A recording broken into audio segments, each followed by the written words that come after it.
good afternoon, good evening, good night, wherever you are in the cosmos today. Wherever you are in the cosmos today, we're going to be reading a chapter from book 1 of the Ringing Cedars of Russia series. This one's called Anastasia, and we are currently on chapter 22.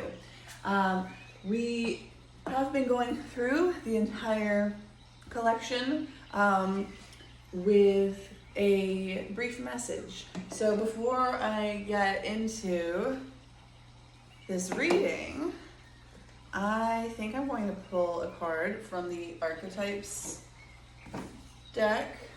This is by Kim Kranz. You are looking for an oracle for yourself. They are circular cards, so if that's something to be aware of. It's a fun new skill to develop if you haven't yet. Today I was really feeling excited about doing Aquarius's reading, but it's also very, I wouldn't even say dark and heavy, but I just say really like intense, and I wasn't sure if I could handle that today. Quite, or like the messages are coming through, but I didn't know if I could do them justice verbally yet. Maybe need to sleep on it kind of thing. It's when I was little, I used to say it's not like gore and things that people usually think of as like difficult to watch in movies. That's hard for me. It's more the disturbia part. And Aquarius is, all about technology and futurism, and I mean that can go in a beneficial way. You don't want to throw the baby out with the bathwater with any type of energy. But there's definitely some heavy, challenging energies to work through there. So if you are an Aqua and you are ready for that, you're probably feeling ready for that, keep an eye out over the next couple of days. I really feel like it's going to be coming in soon, and I'm going to make myself if it doesn't, because that's how the Aquarius Leo thing is feeling right now. Like, hop 2.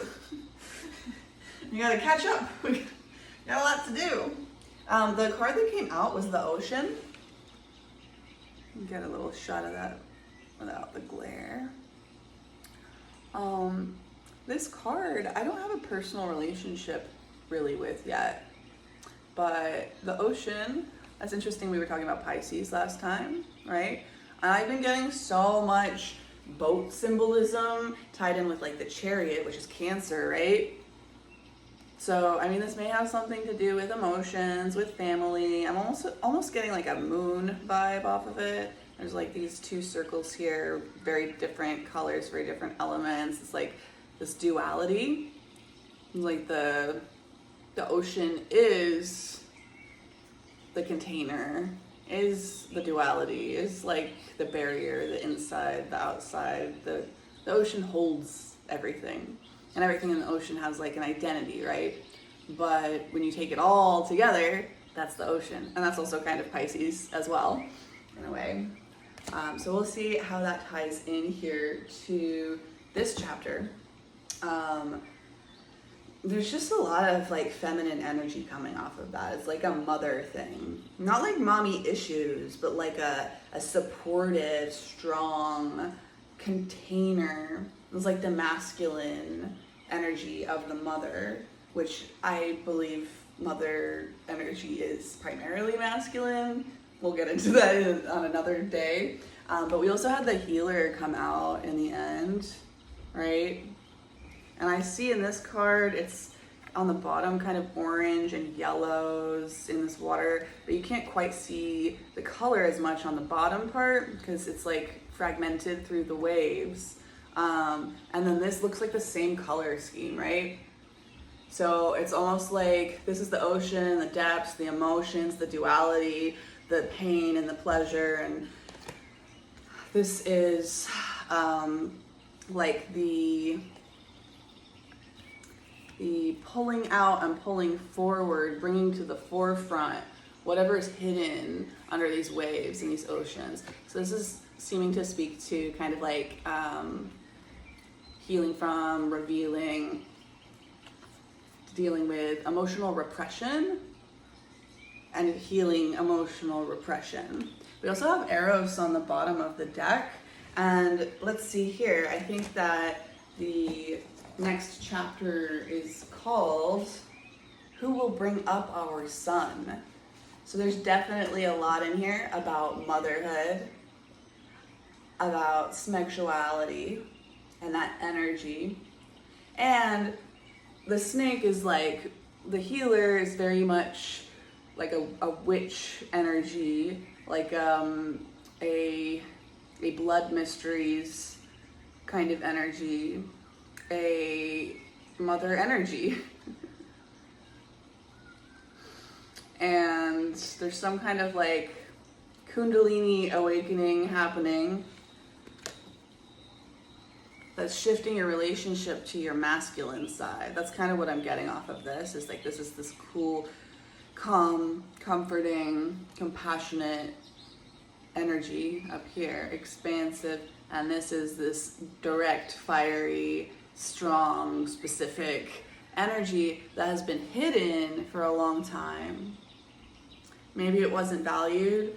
Maybe you were like snuffed out by other masculine energy that demanded too much space for you to exist in that type of energy. There could be a lot of ways that comes through for each of you. It will be a little different for each of you. This is a collective message. And I don't actually remember this chapter off the top of my head, so we'll see how it all ties together, and it'll probably tie together in a unique way for you. I'm actually going to light these candles if I can get them going.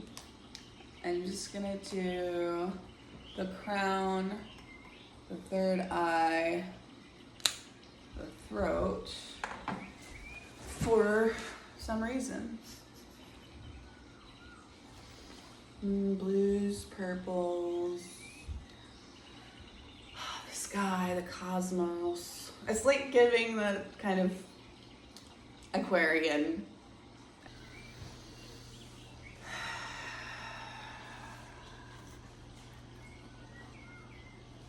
Who will bring up our son? On the way back to the river, as Anastasia was escorting me to my motorboat, we sat down to rest in the place where she had left her outer clothing, and I asked her, Anastasia, how will we bring up our son? Try to understand, Vladimir. You are not yet ready to bring him up, and when his first eyes take in a conscious awareness of the world, you should not be there. I seized her by the shoulders and gave her a shaking. What are you saying? What liberties are you taking here? I can't understand how you could have come to such one-sided conclusions. Anyway, even though the mere fact of your existence is incredible, that doesn't give you the right to decide everything yourself and in violation of all the rules of logic. Calm down, Vladimir, please. I do not know what logic you have in mind, but do try and make sense of it calmly. What am I to make sense of? The child is not only yours, he's mine too, and I want him to have a father. I want him to be well taken care of and get an education.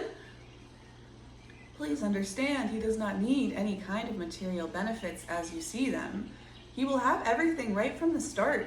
Even in his infancy, he will be taking in and making sense of so much information that your kind of education will be simply ludicrous. It is the same as sending a learned mathematician back to grade 1. You want to bring the baby some kind of senseless toy, but he has absolutely no need of it whatsoever. You are the one who needs it for your own self-satisfaction. Oh, look at me, I'm so good and caring. If you think that you will do some good by offering your son a car or anything else along that line, well, he can get it himself just by wishing for it. Be calm and think about something specific you could tell your son. Think about what you could teach him. Think about what you have done in life that he might find interesting. Anastasia continued talking in soft, quiet tones, but her words still made me tremble. You see, Vladimir, when he begins to make sense of creation, you will look like an underdeveloped creature next to him. Do you really want that? Do you really want your son to see you standing there like a dimwit? The only thing that can bring the two of you together is your level of mental purity, but few attain the level...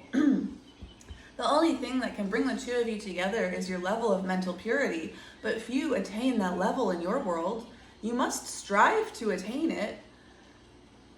I realized that it was absolutely useless to argue with her, and I cried out in despair. Does that mean he'll never know anything about me? I shall tell him about you, about your world, when he is able to comprehend it in a meaningful way and make his own decisions. What he will do then, I do not know. Despair, pain, resentment, fearful conjecture, all these swirled around in my brain. I felt like smashing this beautiful intellectual recluse's face with all my might. I understood everything, and what I understood left me breathless. It's all clear. Now it's all clear to me. You had nobody to bang to give you a child. That business at the beginning, that was all just an act, you sly vixen. You made yourself into a nun. You needed a child, but you did go to Moscow. She sold her mushrooms and berries. Ha! You could have gotten yourself a shag right there in the street. All you had to do was take off that jacket and shawl of yours, and you would have had takers right off. Then you wouldn't have needed to spin your web and trap me in it. Of course, you needed a man who was dreaming about a son, and now you've got yours. Did you ever think about the child, about your son, one destined in advance to live the life of a recluse, to live the way you think he should? Come on now. Here, she's been sounding off about the truth. You've got an awful lot of gall, you hermit. What is this with you? Truth as a last resort? Well, did you ever think about me? Me? I dreamt about a son. I dreamt about passing along my business to him. I teach him to be a businessman. I wanted a son to love. And now how am I supposed to live? To live and know that your precious little son is crawling around unprotected somewhere out in the wilds of the taiga with no future, with no father? That's what breaks my heart. But that's not something you can understand, you forest bitch. Perhaps, Anastasia quietly responded. Your heart will gain the awareness it needs, and everything will be all right. A pain like that will cleanse the soul, accelerate thought, and summon you to creation. But I was still burning with rage and anger. I wasn't in control of myself. I grabbed a stick. I ran away from Anastasia and began beating the stick against a small tree with all my might until the stick broke. Then I turned to look at Anastasia standing there, and no sooner had I seen her than, incredibly, the anger started to leave. I thought to myself, oh, now I've gone and done it again. I lost control of myself and went wild, just like the last time when I swore at her. Anastasia was standing there against a tree, one arm stretched upward, her head bent forward, as though withstanding the onslaught of a hurricane. With my anger completely gone, I went closer and began to look at her. Now her hands were clasped to her chest, her body slightly trembling. She didn't speak. Only her kind eyes were looking at me with the same tenderness as before. We stood there that way for some time, just looking at each other, and I started reflecting along these lines. There's no doubt about it. She is incapable of lying. She didn't have to say anything, but she knew it would be hard, and yet she spoke. Of course, that is another extreme. How can you possibly live if you must always tell the truth and say only what you think? But what can you do if that's the way she is and can't be anything else? What's done is done. Everything happened the way it happened. Now she will be the mother of my son. She will be a mother if she said so. Of course, she'll be a pretty Strange mother, that lifestyle of hers and her way of thinking. Oh well, there's nothing to be done with her. Still, she's physically strong and kind. She really knows nature well, knows the animals, and she's smart in her own peculiar way, at least. In any case, she knows a lot about raising children. She kept wanting to talk about children the whole time. She'll nurture the boy. Somebody like her will definitely nurture him. She'll get him through the cold, through snowstorms even. They mean nothing to her. She'll nurture him, yes indeed, and she'll bring him up right. And somehow, I've got to adapt to the situation. I'll come and see them in the summertime, like going to a dacha. No way in the winter, I wouldn't make it. But in the summer I can play with my son.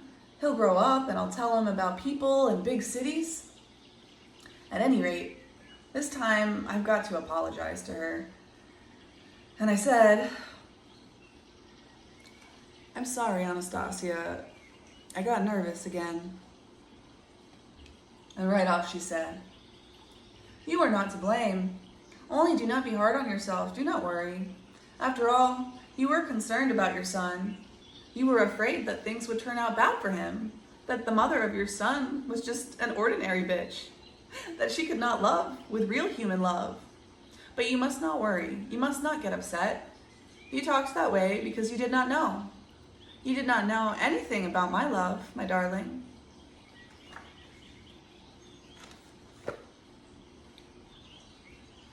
Love, light, peace, and personal responsibility. I hope that you have a beautiful day.